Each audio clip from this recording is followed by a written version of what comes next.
Bib کا کام لیکن M Q M اور وہ سارا وقت آپ کو نیگوسیٹ ہی کرتے رہتے ہیں کہ جی ہم ہر بجٹ سے پہلے آپ کے اوپر پریشر پڑ جاتا ہے کہ جی ہم آپ کیا دے رہے ہیں، ایکسٹرا فنڈز دیں گے تو ہم ساتھ رہیں گے. تو میں اس لیے چاہتا ہوں کہ فیلنگ لگتے ہیں آپ کو کہ آ جائیں گے؟ ہم کوشش کر رہے ہیں کہ دیکھیں ایک ہی سمبل پہ الیکشن لڑیں، پلیٹ فارم سے لڑیں. جی اچھا ہاں صاحب، آپ پنجاب اور کے پی کے اسمبلیاں تحلیل کرنے چاہتے ہیں، اس میں حکومت کی خاصی گھبراہٹ تھی. کیا تحلیل کرنے میں اب کوئی آپ کے لوگوں پر کوئی دباؤ تو نہیں ہے کسی قسم کا؟ دیکھیں ہمیں ان کا تو خیر ہمیں پتہ چل گیا کہ یہ بالکل پی ڈی ایم گھبرائی ہوئی ہے. الیکشن سے ڈرتے ہیں نا. اسلام آباد کے لوکل گورنمنٹ الیکشن سے بھی بھاگ گئے، کراچی کے لوکل گورنمنٹ سے بھاگ جاتے، الیکشن لڑ نہیں سکتے. ان کا صرف سٹرینگتھ یہ ہے کہ زرداری آتا ہے چوری کا، حرام کا پیسہ لے کے، اور وہ لوگوں کو خریدنا شروع کر دیتے ہیں. ہمارے یہاں 2 عورتوں مجھے آئے، انہوں نے اسٹیٹمنٹ دی جا کے کہ ہمیں انہوں نے پیسے آفر کیے. اس کے علاوہ ہر جگہ یہ جب سندھ ہاؤس لگا، منڈی لگی، وہاں پیسے لے کے آ گئے. تو کوئی سندھ ہاؤس میں جب آئے تو کوئی کسی نے روکا نہیں ان کو، کوئی الیکشن کمیشن، کوئی پاکستان کے انصاف کے نظام نے، کہ اتنی وائلیشن ہے آپ کی کانسٹیٹیوشن اور آئین کی کہ آپ پیسے لے کے ایک گورنمنٹ کو گرا رہے ہیں. اور وہ گواہ تھے جن لوگوں کو انہوں نے آفر کیا ہوا تھا. وہ جو یوسف رضا گیلانی کا بیٹا سینٹ الیکشن میں پیسے دیتے ہوئے پکڑا گیا، کوئی ایکشن نہیں لیا گیا. سو یہ بہت بڑا اس وقت ہماری جمہوریت کے اوپر ایک داغ پڑا ہوا ہے. بلکہ جمہوریت کی نفی کی ہوئی ہے انہوں نے کہ الیکشن لڑتے نہیں ہیں لیکن آکشن ہو جاتی ہے کہ قیمتیں لگا دیتے ہیں لوگوں کی، جو اب ہو رہا ہے. تو جو یہ ڈرے ہوئے ہیں، ہم اپنی گورنمنٹس خود گرانا چاہتے ہیں کہ الیکشنز ہو جائیں، اور یہ کہہ رہے ہیں کہ نہیں آپ نے گورنمنٹس نہیں گرانی. یہ جو اور وہ پوری کوشش کر رہے ہیں کہ ہمارے لوگوں کو خرید کے تو ادھر. ہاں صاحب، سنا کہ 7-8 لوگوں پہ بڑا دباؤ ہے، اس قسم کی کوئی بات میں حقیقت ہے پی ٹی اے کے لوگوں کے؟ ہمارے بھی ہیں، اور جو ان کے لوگوں کو پیسے آفر کر رہے ہیں وہ میں نے آپ کو بتا دیا. 2-3 لوگوں کے اوپر ہمارے یہ جو مسٹر ایکس اور وائی ہیں وہ بھی یہاں کے بیٹھے ہوئے تھے. انہوں نے بھی میسیجز دیے نچلے والوں کو کہ دیکھیں آپ عمران خان کی تو اب چانس کوئی نہیں ہے، تو آپ دوسری طرف چلے جائیں، تو آپ ایبسٹین کریں ووٹنگ سے، جو کانفیڈنس کی ووٹ ہوگی. تو خان صاحب، اگر آپ کانفیڈنس کا ووٹ لے لیتے ہیں تو کیا پنجاب اور کے پی کے عمران خان سے دوبارہ اسمبلی تحلیل کریں گے؟ اس اعلان پہ آپ ہیں؟ بالکل کریں گے جی، ہم بالکل اس لیے کریں گے کہ اس میں صرف پاکستان کی بہتری ہے. کہ اگر آپ الیکشن، جتنی دیر آپ الیکشن ڈیلے کرتے جائیں گے، پاکستان کے اتنی دیر مسئلے بڑھتے جائیں گے. وہ تو اب سب کو پتہ چل گیا. نہیں جی، پہلے جب میں نے 6-7 مہینے پہلے کہا تھا کہ اگر آپ نے الیکشن نہیں کرواؤ گے تو یہ ہمیں ڈیفالٹ کی طرف لے جائیں گے، یہ جو پی ڈی ایم کے لوگ ہیں، تو تب میرے اوپر کہا جی اس کے اوپر آرٹیکل 6 لگا دو. تو اب تو ساری کوئی دنیا کا باہر معیشت کا ایکسپرٹ ہے یا اندر ہے، وہ سب سے پوچھ لیں کہ پاکستان کے آج حالات کیا ہیں. میں کہتا ہوں پاکستان کی تاریخ میں اتنے برے حالات نہیں تھے. تو اس کو پہلا قدم تو ادھر سے نکلنا ہے، تو آپ پولیٹیکل سٹیبلٹی لے کے، اور وہ ہیں الیکشنز.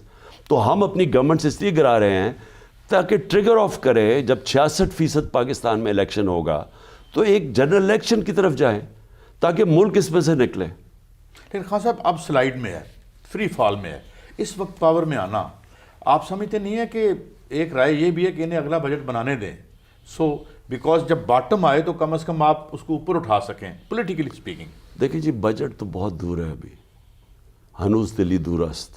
ابھی تو یہ مہینہ جو ہے جنوری کا، جب یہ آئی ایم ایف کی پوری کنڈیشنلٹیز مانیں گے تو وہ جو بوجھ اب عوام کے اوپر پڑنے لگا ہے، پہلے تو اس کا سامنا کریں. وہ بجٹ تو دور ہے ابھی. تو میرا یہ خیال یہ ہے کہ یہ ملک کو اگر جلدی سے کوئی لوگوں کے سامنے یہ جو سٹیم بھرتی جا رہی ہے الیکشن کے ذریعے یہ نہ نکلی، تو یہ سڑکوں کے اوپر سری لنکا ٹائپ سچویشن ہو جائے گا. لیکن خان صاحب اب جب آپ آ رہے ہیں، it's far more difficult than corona. اس وقت کا پاکستان جو ہے تو اس حوالے سے کوئی تیاری؟ اس میں کوئی شک نہیں کہ یہ پاکستان کی تاریخ میں جو بھی گورنمنٹ آئے گی بڑا چیلنج ہے.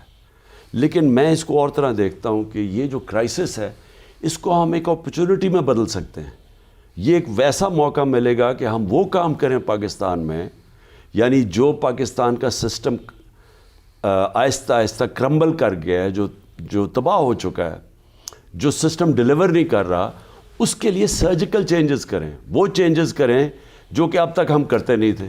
اس کے لیے ایک مضبوط مینڈیٹ کی ضرورت ہے تاکہ آپ اس ملک کو ٹھیک کرنے کے لیے رول آف لا قائم کریں, یہ جو گورنمنٹ کے ادارے ہیں ان کو ٹھیک کریں, اس میں سرجری کریں, کیونکہ کئی ایسے ادارے ہیں جو کہ آپ کے بن چکے ہیں, یعنی ڈپارٹمنٹس بن چکی ہیں, گورنمنٹ منسٹریز بن چکی ہیں, جن کا کوئی آؤٹ پٹ ہی نہیں ہے بلکہ وہ آگے بڑھنے سے آپ کو روکتے ہیں. مثلا آپ نے ایکسپورٹس بڑھانی ہے, ملک اب تب اٹھے گا جب ایکسپورٹس بڑھیں گی, کیونکہ جب تک آمدنی آتی نہیں ہے تو آپ تو ہر وقت IMF کے سامنے بیٹھے رہیں گے, کیونکہ ڈالرز آ نہیں رہے ملک میں, امپورٹ زیادہ, ایکسپورٹس کم ہے. تو ہم پہلی گورنمنٹ تھے جس نے زور لگایا ایکسپورٹس کی طرف, اور $33 ارب کی طرف ایکسپورٹس لے گئے. ٹیکنالوجی کے اوپر زور لگایا, جو اصل دیکھیں اگر ہم صرف IT کے اوپر, اب فیوچر ٹیکنالوجی کا, یہ پہلی دفعہ ہم نے زور 75% 3 سالوں میں ہماری ایکسپورٹس بڑھی تھی IT کی. وہ تو جب تک اب ہم اس طرف نہیں جاتے, اور ہماری کئی اب تک, میں جب پاور میں تھا, رکاوٹیں ہیں ان کے سامنے, وہ رکاوٹیں دور کریں, اس ملک کا پوٹینشیل ہاں کھولیں. صاحب معافی چاہتا ہوں, ایک جہاں آپ نے 2 رپورٹس بنوائی تھی, ایک خدا بخش ابوبکر صاحب کی, انہوں نے کہا تھا یہ ساری ریگولیٹری اتھارٹی بند کر دو, and that was a great job. At least ہمیں پتہ چلا کہ یہ کر کیا رہے ہیں. IPPs ہیں, خوفناک بلیڈنگ ہو رہی ہے, کاسٹ آف ڈوئنگ, اس کو اگر آپ نہیں پکڑتے تو یہاں تو میں آپ کو کہہ رہا ہوں نا, پاکستان میں ایلیٹ کیپچر ہے. ایک یہی نہیں کہ صرف یہ PDM کے لوگ قانون کے اوپر کہ جی ہمیں NRO دے دو, یہاں بڑے بڑے مافیاز بیٹھے ہوئے ہیں ہر جگہ. شوگر مافیا ہے, اب شوگر مافیا وہ مل کے چینی کی قیمت طے کر دیتے ہیں, کہیں بھی نہیں ہوتا. تو ریگولیٹر جو ہے کمپٹیشن کمیشن, وہ ساروں کے انہوں نے ان کو, وہ کیوں نہیں کام کر رہے ریگولیٹرز, کیونکہ انہوں نے ان کے اوپر اسٹے آرڈرز دیے. میں نے ریگولیٹرز کو بلایا, 8 ریگولیٹرز کو, انہوں نے کہا جی 250 ارب روپے ہمارا پھنسا ہوا ہے, کیونکہ انہوں نے اسٹے آرڈرز لیے ہوئے ہیں. 800 اسٹے آرڈرز ہیں. تو کون سا ایسے اسٹے آرڈرز ہیں کہ ریگولیٹر کو کام کرنے سے روکا ہوا ہے؟ کون دنیا میں کہاں ریگولیٹر کو آپ کام کرنے سے روکتے ہیں؟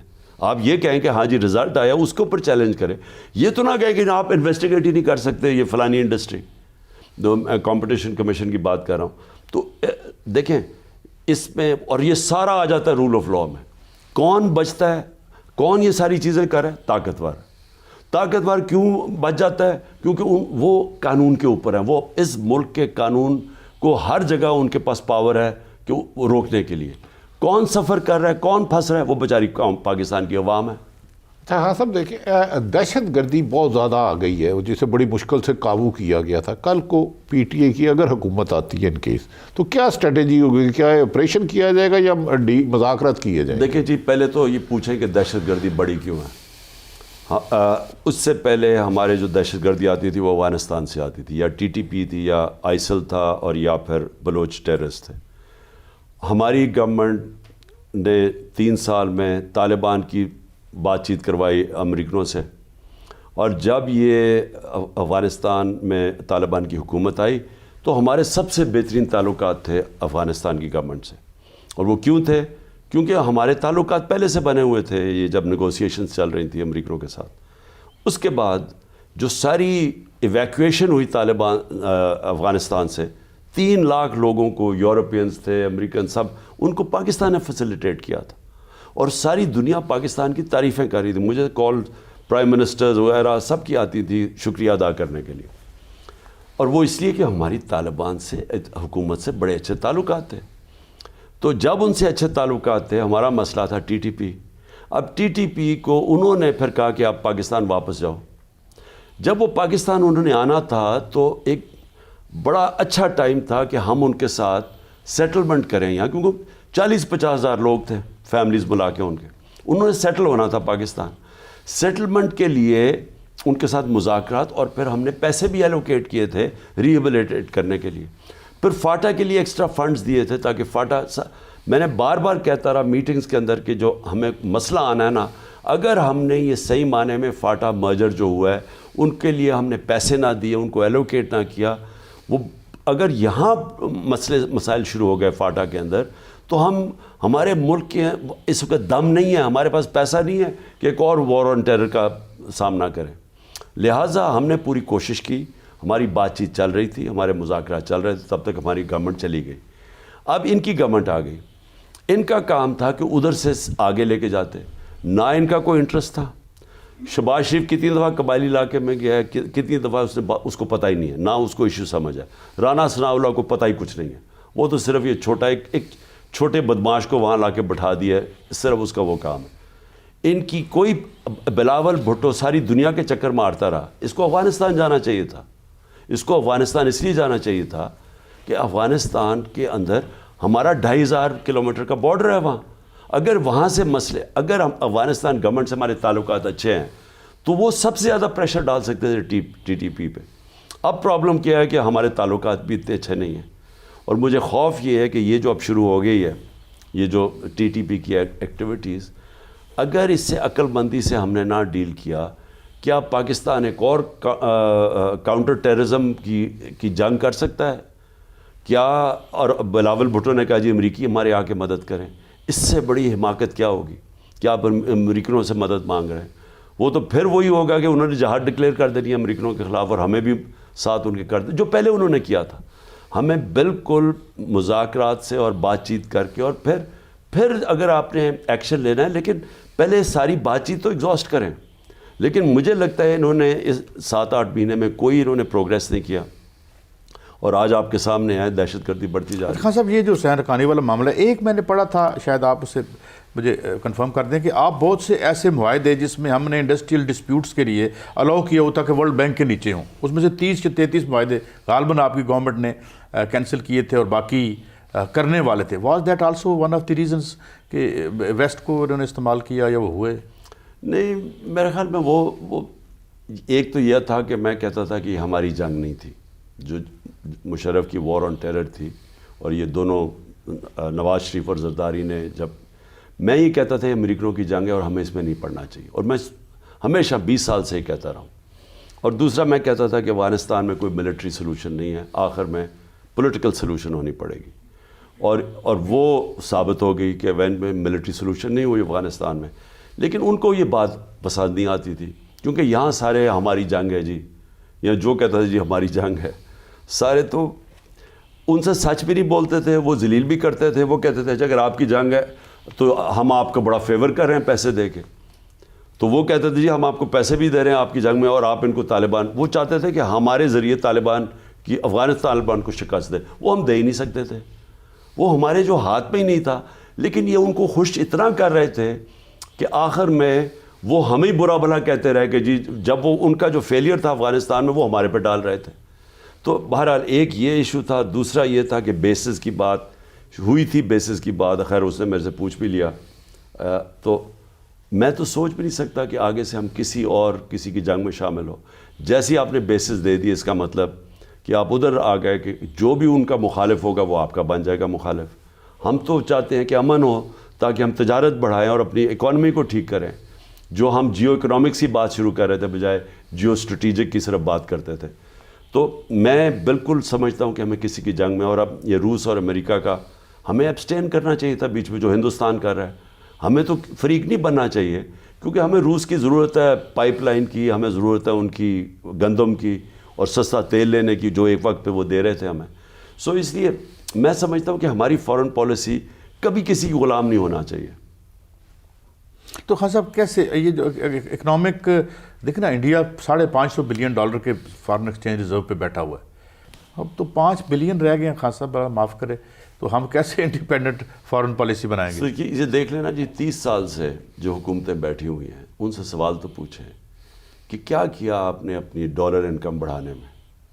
کہ ہماری دور میں صرف یہ کہہ دوں کہ ہمارا ریکارڈ ڈالر آیا پاکستان میں, ہماری $32 ارب کی ریمیٹنسز تھی, اور ہمارا $33 ارب کی ایکسپورٹس تھی. یہ ریکارڈ ہے پاکستان میں, اور اگر ہم چلتے رہتے تو میں پوری کوشش تھی کہ کس طرح ڈالر بڑھائیں, اور وہ یہ ایک طریقہ ہے. اگر آپ اپنی ڈالر انکم نہیں بڑھائیں گے اور امپورٹس بڑھاتے جائیں تو ملک نے تو بینکرپٹ ہونا ہی, اور IMF کے پاس جانا ہی ہے آپ نے. خان صاحب it was a great pleasure, اور بہت سی باتیں سامنے. ناظرین امید رکھتے ہیں اللہ ہمیں بہتری کی طرف لے جائے, لیکن یہ بڑا مشکل پیریڈ ہے اور اس میں ہمیں مشکل فیصلے کرنے ہوں گے. اجازت دیجیے, پھر ملیں گے. اللہ حافظ.